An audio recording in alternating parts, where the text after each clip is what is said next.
What's going on YouTube? Welcome back to the channel, and in today's video we are going to be reviewing the war of First Class versus the Hounds of Justice. But first, we gotta have a talk. Where I've been, where I am, and everything in between. So, sit back, relax, my name is Clockhawk, and here we go!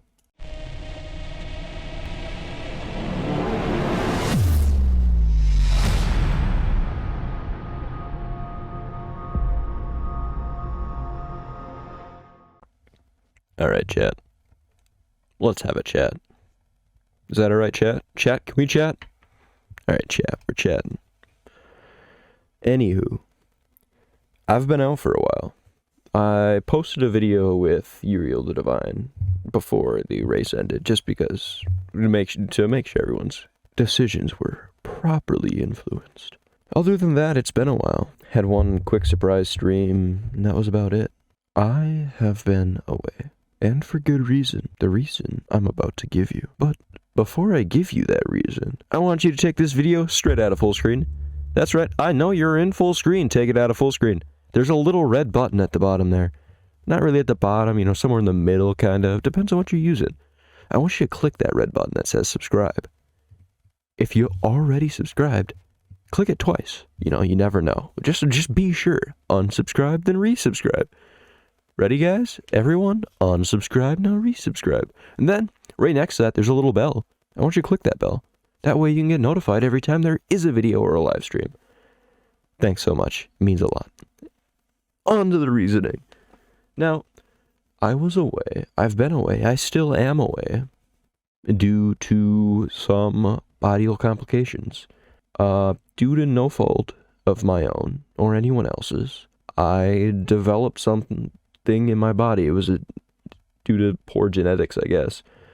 Never had health issues, but I needed it removed from my body, just completely taken out. So I had to undergo an operation that took a couple days. The operation itself took less than an hour, but then I was in the hospital for several days. And then once I got home, I'm still not better, and it's been 3 weeks. I just got back from the doctor earlier today, and it sounds like I might need another surgery. Same surgery, just again. Which, no. So we tried something else for the time being. We're trying some stronger antibiotics, but hey, I'm still not really back, guys. Not that it means much to most people. Just figured I'd put it out there. I've had a couple people ask. But that's where I've been. How about where I am? I am now a proud member of First Class. I seem to have a habit of hopping into number 2 teams, but hey, I guess that's just how it goes. I joined right the day the race started. I left the Hounds of Justice after buying a couple frat packs, doing about 10k points, and then I took off. I didn't give them much notification, I just took off. And it was a premeditated decision.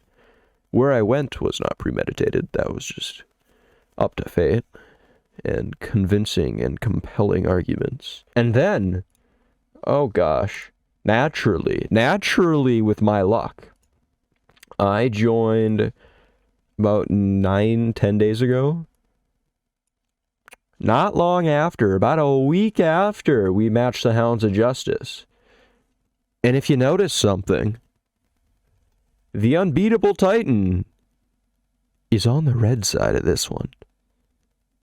First Class is the number 2 team in the game. Not by a very large margin, but it's just going to keep growing and growing. And then we'll catch up to Team Spirit. But yeah, that's where I am. I am in First Class. What? The reason you're here. The reason you clicked onto this video. The reason anybody does anything. It's review time. We're gonna take a look at the war. We have every single bases cracked video still chilling here for the time being. So we're gonna look at some of the attacks that I did I believe. So I am, yeah. So, naturally, me being me, I had to start off with a good old meme. And that meme in question is the beautiful, beautiful Lawnrad. Yes, Lawnrad. Paired up with him, a beautiful Sparkus and Slumster. So you know, we've got a rank 3 OG, rank 2 Doom, and then a rank 5 Metro. See, you know, standard war material, all rank 5s, all SX runes, you know, the real goated stuff for Elite Wars.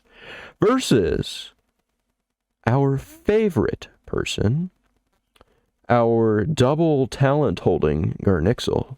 Your Garnixel doesn't hold double talents? Weird. Well, hers does. That's not weird to you? And then we've got our beautiful Rarus and our beautiful teddybomb. OP monsters all across the board. How is my poor little Lawnrad gonna stand any chance? Also, beautiful relic choices, if I do say so myself. I really, really had to stack up on those traps. Our strategists, comprised of about a fifth of the team, deemed the people most reliable on attacks and most capable of creating easy-to-follow attacks that everyone can do. As strategists, we comprise all the videos and push them out as fast as possible. And so, with my enormous, enormous brain, I used the most OP monster I possibly could. And here's the attack. We show all the traps, all the relics, all the talents, the moves if they're important. We show the speeds versus our speeds in case, you know, there has to be a difference so that you can make up for that difference. Now, Lawnrad's actual use here, it's unnecessary, but it works really well if you have to bring, for like a demonic pack setup, if you're bringing teddybomb in these restrictions instead of Slumster, as then you have nothing to cleanse with, other than, of course, Lawnrad, but he's too slow. So his trait is area immune to death countdown. So he gives his entire team immunity to death countdown. Pretty cool, right? Continue. And then Slumster is going to go ahead and protect them all. And then these monsters have no way of reaching him. Even if they did, he has essence, so he would have come back to life. There were many, many failsafes. We're going to go ahead and heal. Doesn't really matter what we're doing. We're just stalling at this point. And then we're going to throw on dodge area, as he has a dodge area skill. Contemplating what to use.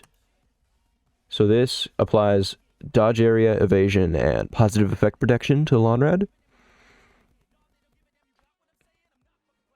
You die. You die. Recharge. Unbreakable. That's fine. Remove positive negatives. Recharge. Recharge.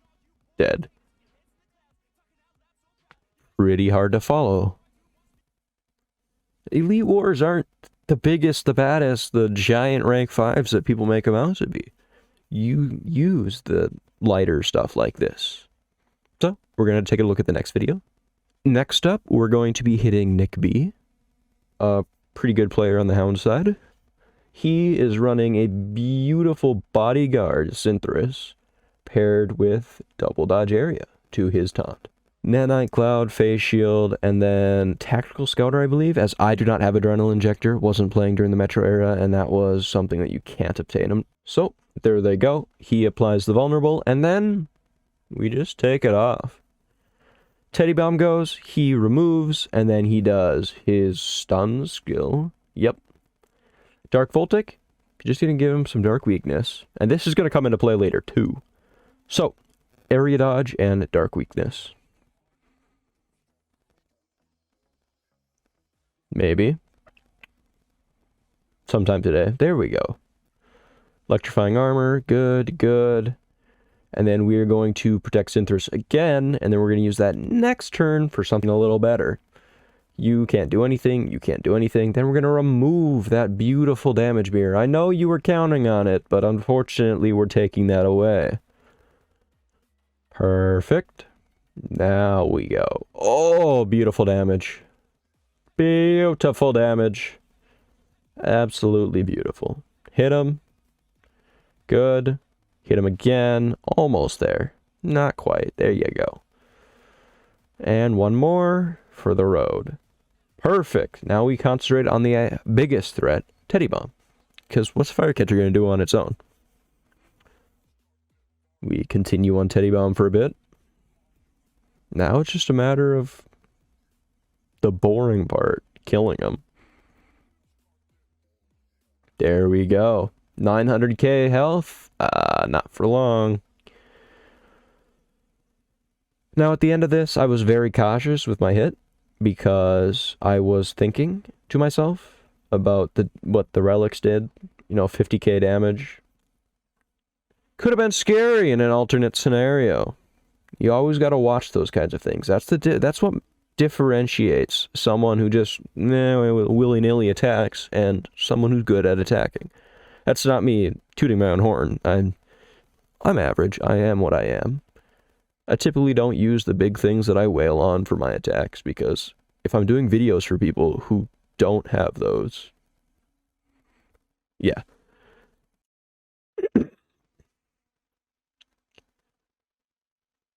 So, on to our next attack. As you can see, I'm playing with fire on this one. We have anticipation. Anticipation. And give your team anticipation. And I've got nothing to remove that anticipation, except for the positive effect anticipation, but not the traits. And who's my attacker? Oh yeah. We run in that Dark Voltic. So let's go ahead. That's not going to work any of the times. I keep trying to click it instead of like on a YouTube video. We're checking all the runes, all the relics. Gonna double check the skills. I kept Resentment Fog because Resentment Fog is Pog. Kill Streak. No time for regrets.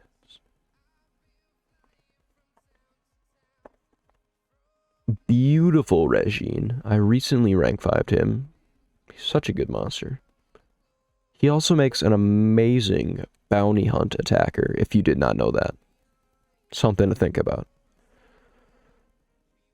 Some time stop, some anticipation. Oh, that's all fine. Remove it all. Good job, Slumpster. Slumpster's immune to control, coming in clutch.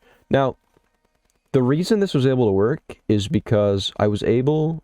well, not me. This wasn't my calculated speed for this one. This was Moody, who failed on it the first attempt, so I came back and adjusted a few things. I changed the beast and the sword, because his was unable to kill Poseidonia here. Mine was just barely able to. Galvanist comes back. That's fine. Yeah, you can do whatever you feel like. Nothing you do matters. Boom, dead. Easy peasy. Another victory for the shelf. We're putting that one on the wall, kids. And for the final attack I shall be showcasing to you guys of mine, we're going to take a look at this one. This is Sparkus with Demonic Pact. Jacuna He, Jacuna High, however you wish to pronounce it with Pain Distiller, and Slumster. Jacuna was not necessary here, however, this Rarus was running the Self-Cleanse skill, which would have removed the Demonic Pact. So I just went ahead and slapped on Jacuna High for the easiest possible win, because Jacuna has Curse, and Metal on Magic kills Rarus within those 3 turns of Curse, which is absolutely great. I've used Curse so many times with Uriel the Divine in PvP to just kill off Rarus. Like the other two, yeah, but then I kill them off. Easy, quick. Curse is still one of the best dots. So, we're going to jump into the battle. 7 Sins has procced Ignite on 2 monsters? Oof. What bad RNG. Gonna apply some stuff. We're just gonna remove everything completely. And we will curse Raris. Beautiful. Splendid Picture, Supreme Fun. Raris will go for Twisted Future, a little bit of time stop action. And now it's just a matter of waiting. Raris removes. You go. I protect Sparkus. And this Sparkus, as you've seen, is only 126, and it's doing amazing. I'm probably going to end up taking Sparkus up to rank 5, but I've just been enjoying a Doom Taunt monster, as I did miss out on Clash. I'm still confused on how we want to pronounce this one, guys. Clash. The A in English, I swear to God. It'd be so much easier if all of these monsters were just Spanish. Like, SP is a Spanish company. Like, if they were all just Spanish names. Because it's so phonetic. We go through, you recharge, and you die to curse. Absolutely beautiful, you guys. And that concludes my attacks. So that is First Class's first elite win. Beating the Hounds of Justice by a mere 9-coin margin. But it's so much better than the last war. And it's greatly improved. And it can only get better from here. And now we climb the rankings. We topple Team Spirit 2015. And we become First Class. That is my review on this beautiful war. This war, in and of itself, was amazing. It was just amazing. If you watched Monster Gaming's video or Pix's video, you can see the team chat in the last 5 minutes. There were more people on than were on the entire race. It was incredible. And it was so heartwarming seeing what these people had been fighting for a long time come true before their very eyes. I had just joined. I'm somewhat of an outlier in this. Torn between 2 teams. Definitely leaning towards First Class, like 98% of the way over. Like, Hounds isn't that great of a place, but it has some great people. And so does First Class. First Class has some amazing people. I have enjoyed every moment I've spent in this team thus far, which it's not been very long, but we've been here, chat. We've been here. And I'm glad that I could be here for this first win, with many, many more to come. The organization of the team, the just sheer, like, when I was joining, people were saying, oh, it's just a one-man team. Oh, yeah, it's just Pix, really. It's just Pix running the entire thing, doing everything, doing all the video, blah, blah, blah. It's not at all like that. It was so organized and amazing. Like, okay, there were the 6 strategists, and then a couple of outliers that were, you know, one was, you know, in retirement, one was just kind of chilling. Someone came back for this, and they were all just constantly helping and like very meticulously going through and cracking bases. No one was jumping over each other. It was always called and it was always helped. Like, if anyone had a question at any point, because we're not encyclopedias. Strategists aren't encyclopedias. So if we had a question, we'd ask one of the other ones, and it was a great experience. Much better than my experience strategizing on Hounds. Doing videos on Hounds was a chaotic mess. Like, there was nothing organized about it. It was just a mess. So, with that is the end of this first chapter. My chapter in Hounds, the year I spent in Hounds. Closed. The book. Burned. The ashes swallowed by a hippopotamus. The hippopotamus, butchered and served in a Chinese deli shop. The Chinese deli shop, burned in a mechanical fire. The mechanical fire, put out by shirtless firemen. The shirtless firemen, cremated. Little bit of detail. But that is the end of this video. If you enjoyed, make sure you drop a like down below. So without further ado, have a great night. Have a good day. Sleep well and make great decisions. Bye-bye.